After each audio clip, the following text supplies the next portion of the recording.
person needs a job, not just for money, but for dignity. Job provides meaning, purpose. There are few things more devastating than being forced into unemployment, and the damage caused by unemployment is well documented, psychological and often physically. And people often take a long time to recover from joblessness.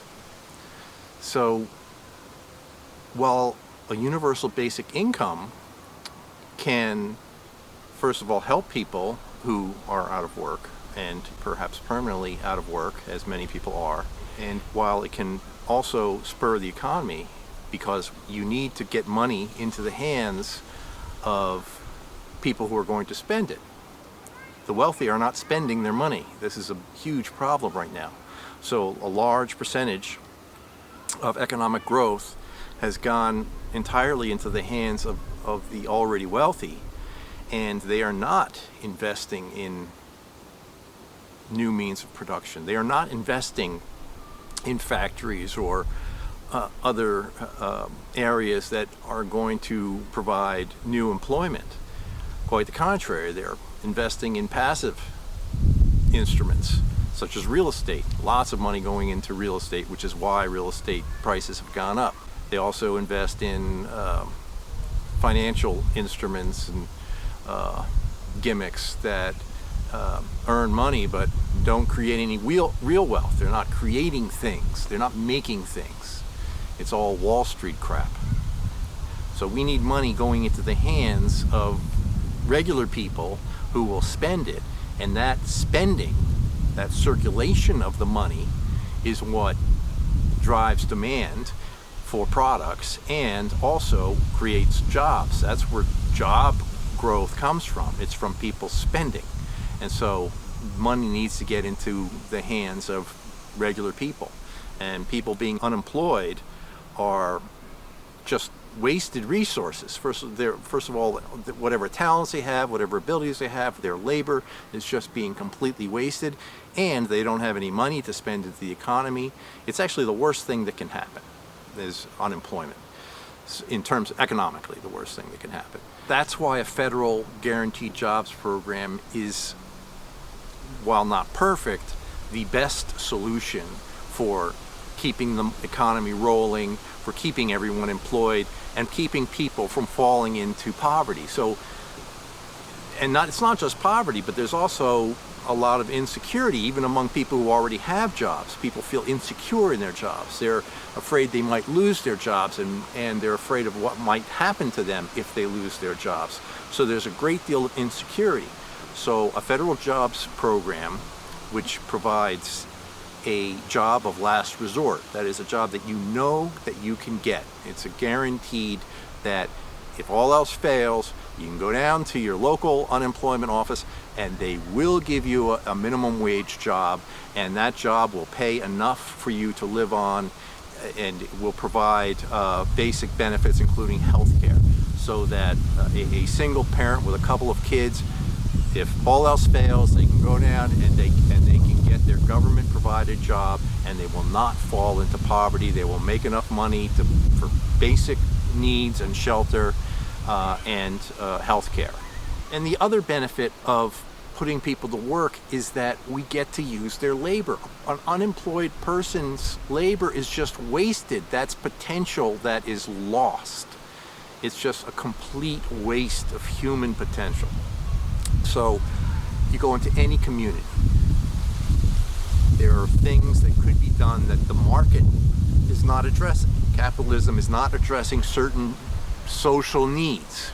So you have many communities, perhaps you have a growing elderly population that could use medical help, they could use counseling help, just any kind of community outreach, and there are not enough people who are doing it. There are all kinds of social needs that are going unmet. And why?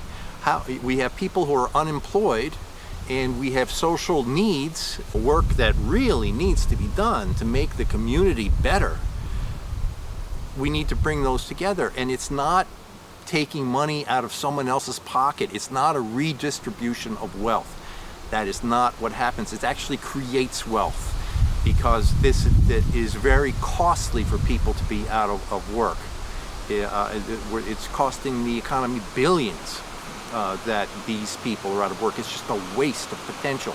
You have to think in terms of real wealth.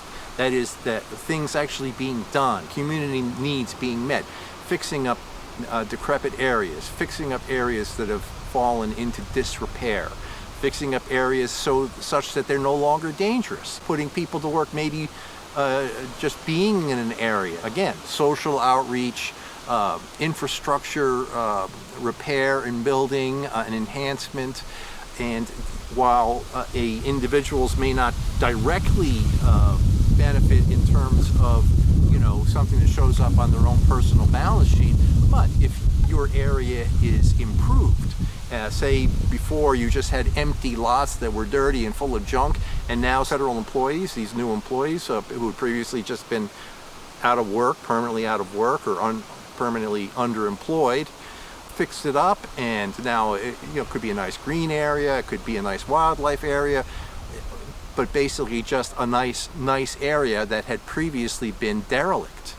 And not only does that improve the quality of your own life, living in a better area, if you happen to live in an area that has those kind of problems, but it will increase the desirability of that area.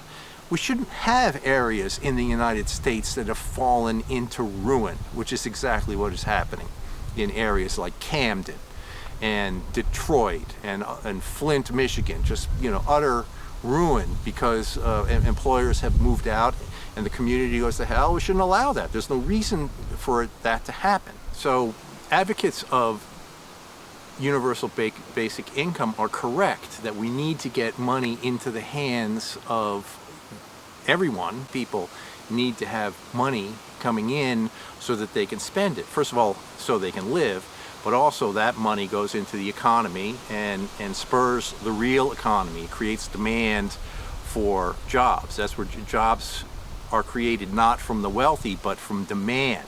So regular people spending money creates demand for employment.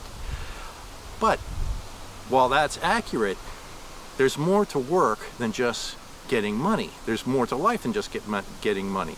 So work defines us. Work gives us meaning, gives us a place in society. People out of work have psychological problems. There's many studies that show that work is healthy. Obviously, not all work is healthy. I mean, there are some very dehumanizing jobs.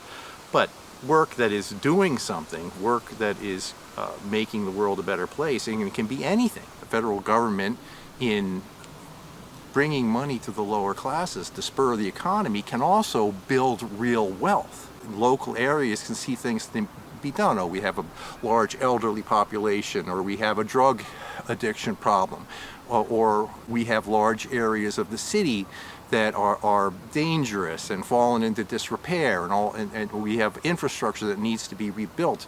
And all of that creates wealth for the entire area. So it makes the area more desirable. It makes it's just in general increasing real wealth for the community. And in the meantime, it's putting money into the hands of people who are out of work, and they're able to spend it, creating more economic stimulus and demand for jobs in the private sector as well. So basically the same thing that universal basic income advocates say is also true of a jobs guarantee program. So you get the money going into the hands of people who need it so they can spend and live and have the basic life outside of poverty that a universal basic income would provide.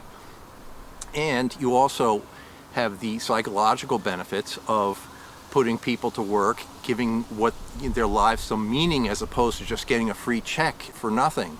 You're connecting with community, you're doing something that has some meaning, and obviously people who are out of work, you can go, federal jobs could match people to what their aptitude is. So if a person is more of a people-oriented person, they could go into doing some kind of community outreach kind of work, or counseling or whatnot. Other people who maybe had some engineering background or whatever could go into fixing up communities, and all of this stuff is very important. This is all things that will bring wealth to the community.